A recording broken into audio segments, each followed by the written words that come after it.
दर्शन खोते। सास बहू के रिश्ते पर तो जितनी बातें की जाए कम है। सास सास होती है लेकिन बहू भी कम नहीं होती। कहीं कहीं सास बेचारी तो बहू किस्मत की मारी होती है। बहू, अरे बहू, क्या हो रहा है? अरे बेटा आराम कर ले, क्या सारा दिन लगी रहती है? रमन, तो बहू के लिए कोई घर में काम वाली क्यों नहीं रख लेता? सारा दिन गुलहों के बाल की तरह लगी रहती है। बहू सास की बात सुनकर खुश हो जाती है कि भाई कौन कहता है कि सास अच्छा प्राणी नहीं होता है। देखो तो हमारी सास तो नौकरानी रखने की बात कर रही है। अरे नहीं नहीं, नौकरानी के पैसे क्यों बर्बाद करना? मैं और आप भी तो हैं, हम मिलकर सीमा की मदद कर दिया करेंगे। वैसे भी मेरा ऑफिस तो 9 बजे का होता है और मैं तो जल्दी 4 बजे उठ भी जाऊंगा। हाँ बेटा, वैसे पैसे भी बचाने जरूरी है। जिस हिसाब से जमाना चल रहा है तो अकेला कमाने वाला और हम सारे खाने वाले। पहले तो हम फिर भी खा लेते, लेकिन जब से बहू आई है दो दो सब्जी तो बनानी होती है, नहीं तो हम माँ बेटा तो सूखी दाल से भी खा लेते थे। देख बहू, तेरे आने के बाद ना राशन का खर्चा थोड़ा बढ़ा तो है, तो वैसे बुरा ना मानना। नहीं माँ जी, एक तो आप मेरे लिए काम वाली रखने की सोच रही हैं, यही बात है मेरे लिए। माँ जी, परिवार में प्यार और एक दूसरे की चिंता ही मेन होता है, बाकी तो सारे काम हो जाते हैं। बहू वहाँ से चली जाती है। कैसी रही माँ मेरी एक्टिंग? बहुत अच्छी बेटा, तुझे तेरा जीवन नर्क नहीं होने देना है, तो मेरे कहने पर चल। पति माँ के पैर छूकर ऑफिस निकल जाता है। यार क्या हाल है तेरा शादी के बाद? मेरी तरह माँ और बीवी का चक्कर तो शुरू नहीं हो गया ना? यार ये पता नहीं कि सास बहू के बीच पड़ती क्यों नहीं। मैं तो इन चक्कर में कभी नहीं पड़ूंगा। वो क्या है ना, मेरी माँ का टोटका मेरे साथ है। टोटका? कैसा टोटका? अरे सिंपल है, माँ जब भी मेरी बीवी के लिए कुछ अच्छा करने को कहती है तो मैं बीच में मजबूरियाँ डाल देता हूँ। काम भी नहीं होता और माँ की इमेज बीवी के सामने अच्छी हो जाती है और मैं उन दोनों के झगड़ों से बच जाता हूँ। वाह यार, मतलब नाम बड़ा लेकिन दर्शन छोटे। सही है सही है। पति घर आता है तो बीवी सो रही होती है। सो रही है महारानी, ये चिंता नहीं कि पति को ऑफिस से आने पर खाना पानी देना होता है। अभी सबक सिखाता हूँ माँ। अरे रुक रुक मत जा। माँ किचन में जाती है और एक पतीली जोर से गिरा देती है। क्या हो गया माँ? माँ! बहू भी सारा शोर शराबा सुनकर उठ जाती है और किचन में जाती है। नहीं नहीं, बहू को उठाने की जरूरत नहीं है, सारा दिन घर के काम में लगी रहती है, ऊपर से बाहर का भी कितना काम होता है, थक जाती होगी। मैं हूँ ना, लगा देती हूँ तेरा खाना, वैसे भी तू भी तो थक कर आया होगा। ठीक कह रही है माँ, मैं थक तो बहुत जाता हूँ, लगता है बस घर जाकर कोई गर्मा गर्म खाना खिला दे। लेकिन सीमा थक गई होगी। पर तू ये क्या कर रही है? अभी जल जाती तो माँ।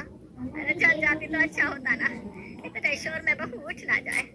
अब किचन का काम करने की आदत भी तो नहीं रही। सीमा सब बातें सुनने के बाद खुद को गिल्टी फील करती है कि वो क्यों सो गई। अरे सच्ची कोई ऐसी बहू भी होती है या ऐसी बीवी भी होती है जो पति के आने से पहले ही सो जाए? क्या करे, सारा दिन काम करके वो थक जाती है। माँ जी प्लीज मुझे माफ कर दीजिए, गलती हो गई मुझसे, मैं अभी इनका खाना लगा देती हूँ। अरे नहीं नहीं, मैं कर लूंगा, माँ डांटेगी अगर तुमने खाना लगा दिया तो। अरे नहीं नहीं, मैं हूँ ना, आप दोनों बैठिए। सीमा पति को खाना खिलाती है, सारे बर्तन धोकर कमरे में जा ही रही होती है कि देखती है कि सास खुद के पैर दबा रही थी। माँ जी पैर को क्या हो गया? लाइए मैं दबा देती हूँ। अरे नहीं नहीं नहीं, वो क्या है ना, पहले तो रवि दबा देता था, लेकिन शादी के बाद तो उसे बस किसी तरह कमरे में जाने की जल्दी होती है। मैं बेचारी, मैंने सोचा मैं खुद ही अपने पैर दबा लेती हूँ। तभी रवि आ जाता है। नहीं माँ, मैं सोच ही रहा था, मुझे माफ कर दे माँ। पता है सीमा, ऐसा कोई दिन नहीं गया जब मैंने माँ के पैर नहीं दबाए हो। अरे मेरी तो तरक्की भी तभी होती है जब मैं माँ के पैर दबाता हूँ, लेकिन जब से तुम आई हो मेरी जिम्मेदारी तुमको वक्त देने की रहती है ना, इसलिए मैं माँ के पैर नहीं दबा पाता हूँ। सीमा को बहुत गंदा सा फील होता है कि वो कैसे माँ बेटे के रिश्ते के बीच में आ गई। नहीं नहीं कोई बात नहीं, मैं भी यहीं बैठती हूँ, एक पैर तुम दबाओ एक मैं। क्यों माँ जी? थोड़ी देर दोनों माँ के पैर दबाते हैं कि अब रहने दे रवि, जा तू सो जा। अरे तुझे सुबह ऑफिस भी तो जाना है, जा सीमा।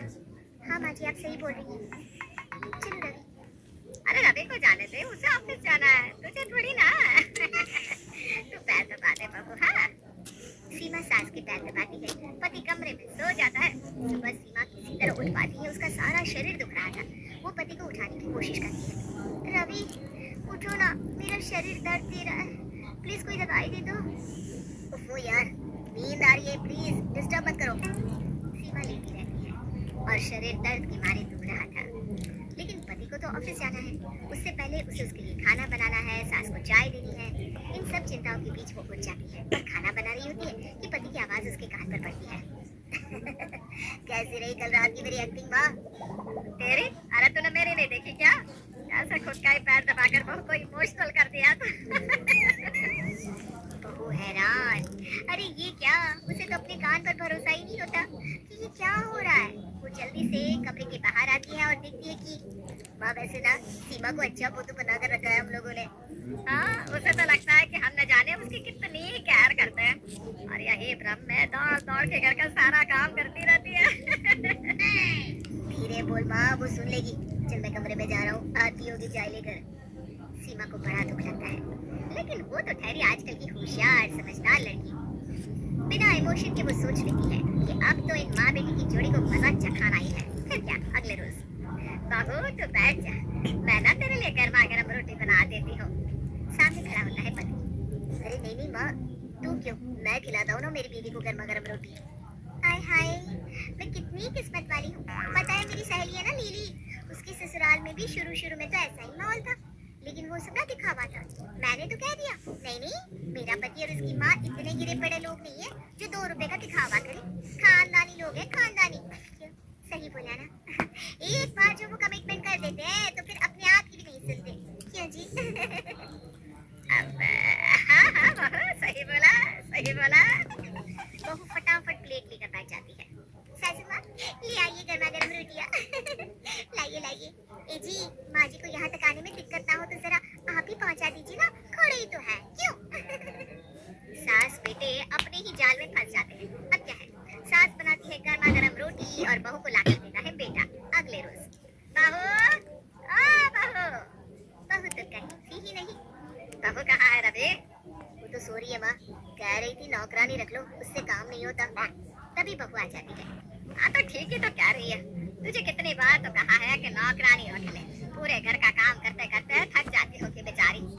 माँ मैंने तो कहा था कि मैं सुबह 4 बजे उठ जाऊंगा, लेकिन सीमा मानती ही नहीं है। फिर क्या, अगले रोज क्या 8 बज गए, अरे ऑफिस जाने का वक्त हो गया। पर घड़ी में तो 4 ही बजे थे।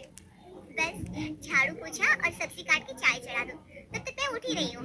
हाँ नहीं तो माँ जी की मदद ले लेना, बोल रही थी कि वो भी उठेंगी। नहीं तो नौकरानी तो आती ही है पड़ोस में।